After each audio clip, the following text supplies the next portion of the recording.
So Danchira was a very powerful kingdom. And Danchira was shocked when they were defeated by the Ashantis.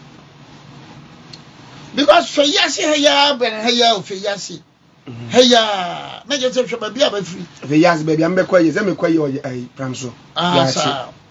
Danchira one traditional city your friend Jukwa. Okay. It is a woka abakoso no because say na manu fi Jukwa. Na chese free Danchira for no be. To the extent that at a time when the Ashantis fought the Danchira war, the nose over the Elmina Castle, now the Danchira for them. Okay. Now, Santifoni were coming. As Santifo defeat or not Santifoni gave the nose. You can nose now. I say lease. Lease. Until Elmina Castle, na Nkrata no Danchira for, na Santifo. Aya Danchira for. Me asante fon tokwa na mahen sambae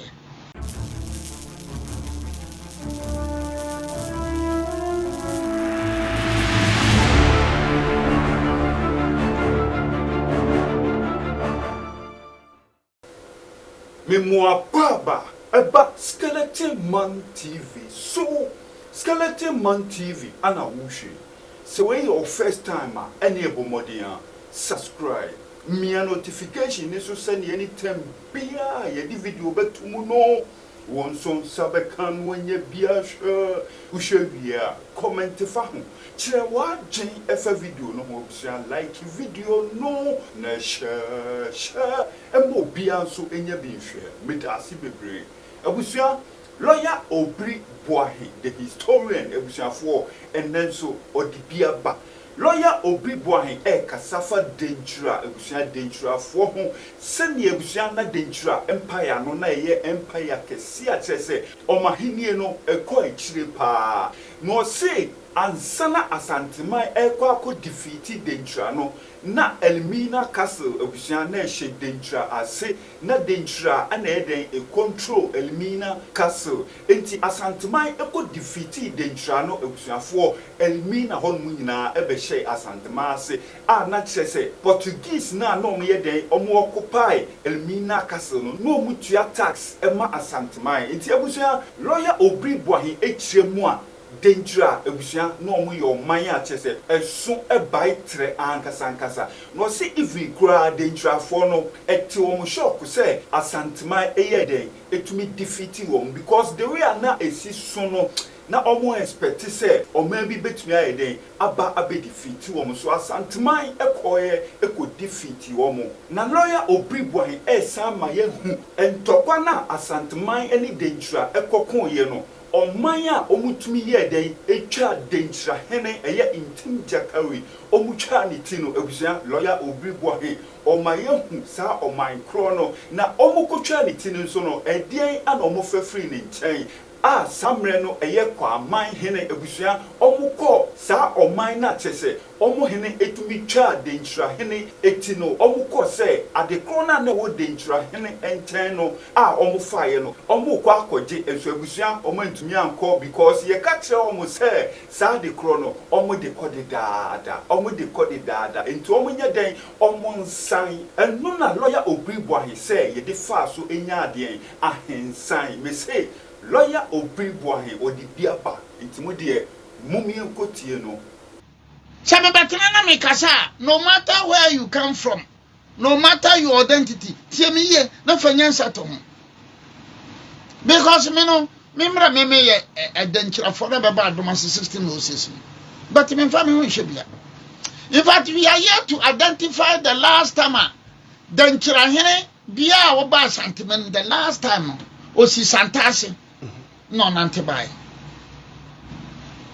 and I'm still trying to find out say after Tim Jakari was killed no say Danchira hene bi and asante hene bi achiada sir recently Otumfo nko Danchira yeah no binim Danchira de am some ko onko central yeah I'm Danchira de mimi because Danchira before the advent of Asante na Danchira nye maniketoa in fact Danchira baya abedi adanse so enti oboase no nyina akɔhye dankyirase manso ha na bɛfɛ no manso no na asantefo no gidi sɛ wanhwɛ dankyirafo no bɛba ha after no bɛ mumama so enkɔfom dankyira ntia dankyira was so powerful na ntim jakari era no amount 42 years among the Akan states no mfato ya dankyira for godo so akyene bia dankyira ne adanse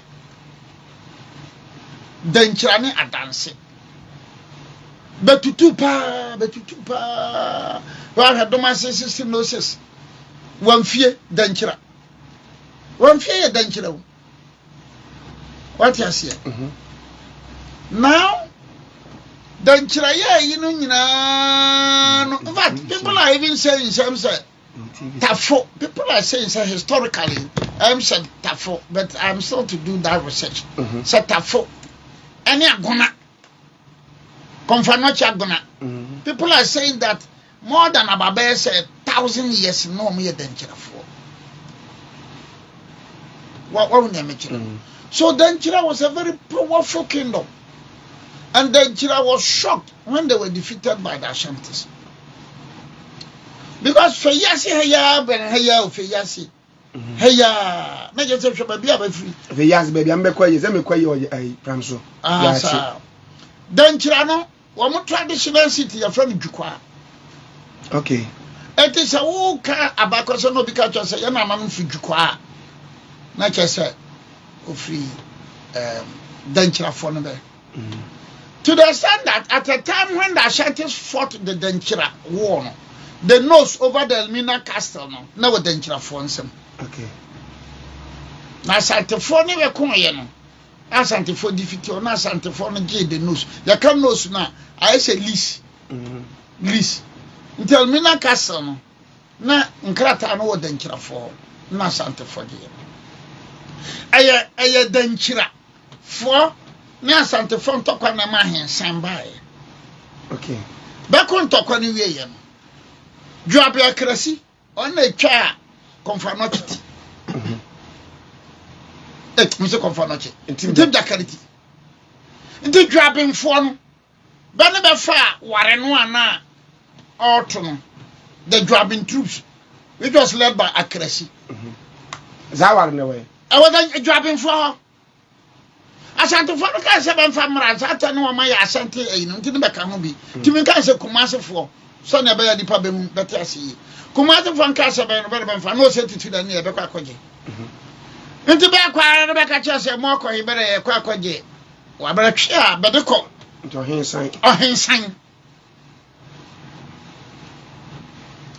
ohensan ena efe no ahensan enti adwaben fo ware no ho asem ana ma yenya ahensan anya ahensan no san na dwaben no wonim te pa no ba bia ba firi bae ne bo nwirefo ho na ne bo nwirefo no wo mo na bi ne ye friend oben your friend oben that was around 16 something or 15 something 16 something no oben no wa ben pa into oben no onchia say so wo kwa na aha enti baba ye no honestly omo beto bonwirefo no but that one is a history you go back into that and now omo ka kire omo say ye pese o ekochia wo no omo bechia no msi o ya na ya busu apanyi bi wo ya friend open ankanya se no siti and dia nke mamo kochia but ono no benchia no so ko no men kochia no so dead eti odene ko na no boy ko na no onye ma ni se ma wonchia odene ha ebe ma nti okra no ye ne nsa nsa na kro akwa no odi wo manim no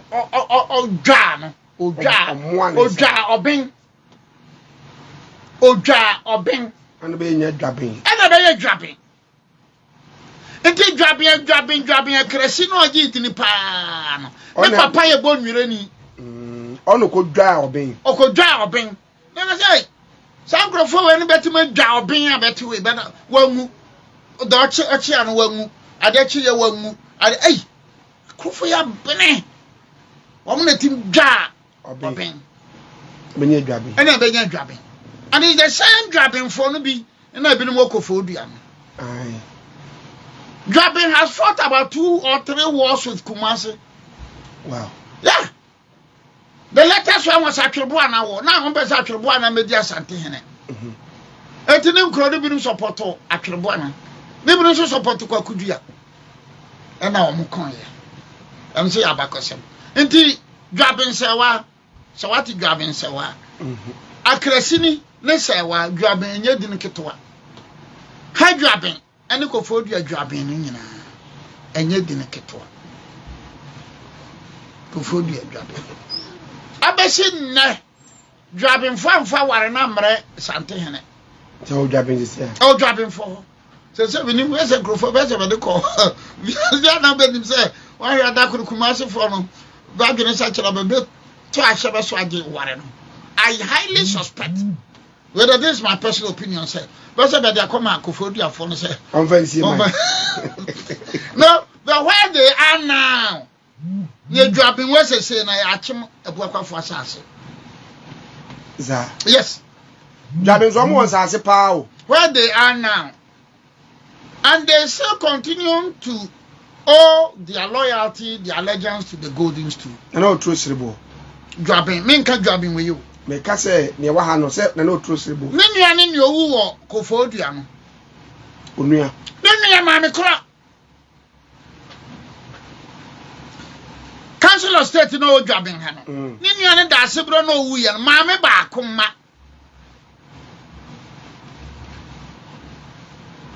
That explains why about 2 weeks ago, no Omoya Bechocho Festival in Anglonga no.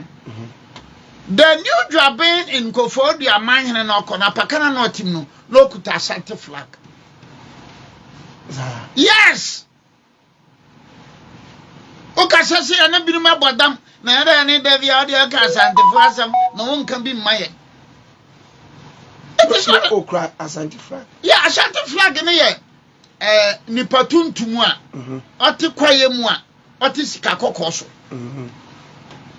nipa tuntum a ɔte kwaye mu a ɔte sika kokɔ so.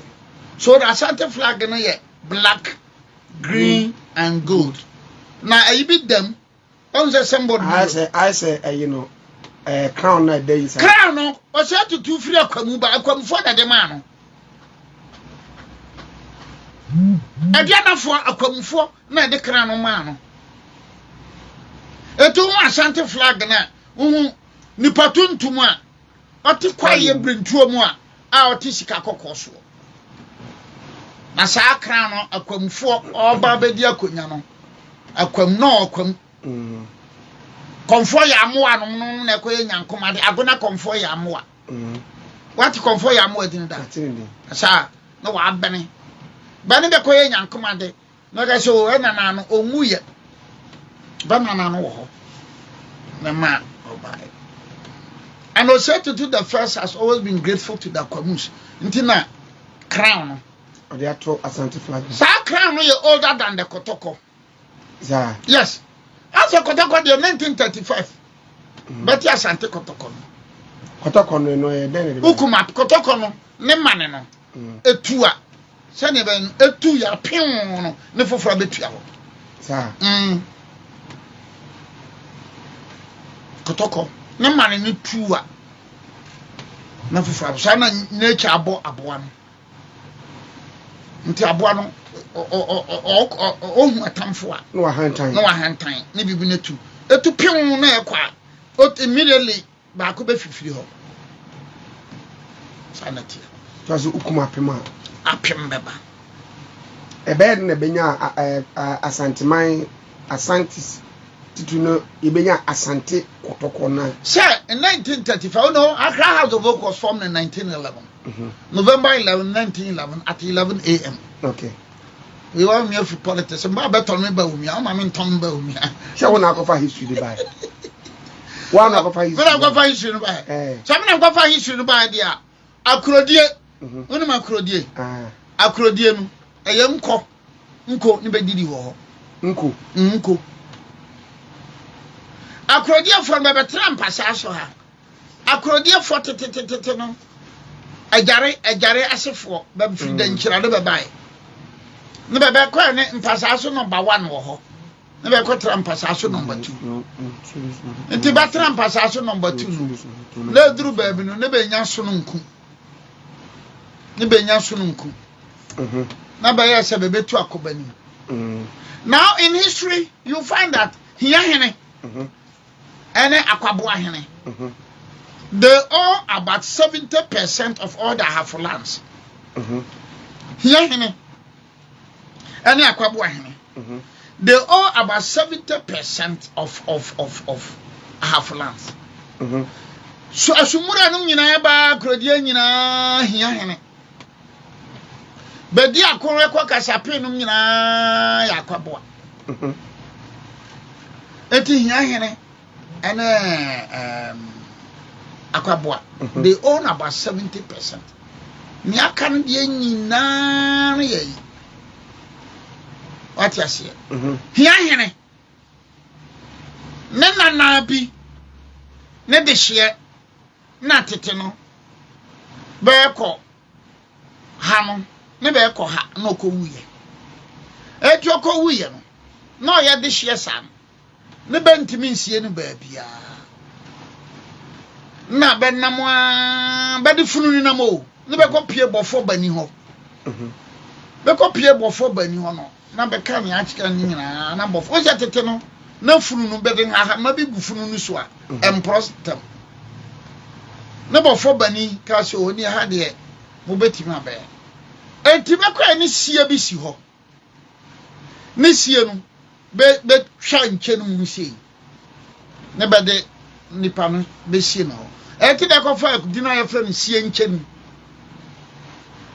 History has it that we are here hene onya medi hene ne de obetima akosie nche no but ababa be di hia akonya no bia no won kosie nche no waso yode atie fo mo aso yamode dodo o ma me ntoro ma ba mi ba umia right abusia aha wuntumi 101.3 radio last history o free atakura no way I don't want kentampo poto ani agege no nyina ba nyina no be ye guans okay guans no for me in honesty the research I made no we knew but it looks like it is possible say the guans possibly might be the earlier settlers. Yeah, it looks like because where history now guans no gonja for a guansu. But that possibility is there, you know. Don't fear for a don't guans. But more banda. At us. And that don't fear. Oko banana bandano ye kakraka. A bit more baby a be free by. More for free. Don't china for a more for. Bui a more for. But don't fear for no ye don't for. Don't for no ye guans. So bandano. So sometimes I sit here and I talk about say bonfo. Banda is in the Brun region. Banda is in the Brun region. So when you say bonfo region in your group back there. And so Musomra men kokan. And this is for the Dimatamsi and free. I are not children porn. Oh, dear, some young. I was na Wa obusia ene lawyer obri boahen ana busuafo mote ne nka no ne nsamo a ode abai edien ana wo kafa ho comment section wono ne kire wa adwen efa ne nsam no ho hanom skeleton man TV me see a top for mo ye di bebre won ti say we your first time wa ene bomodian subscribe me notification so keke all no send video bia ye di betumu no won som sabe kan wonye bia hwe medasi bebre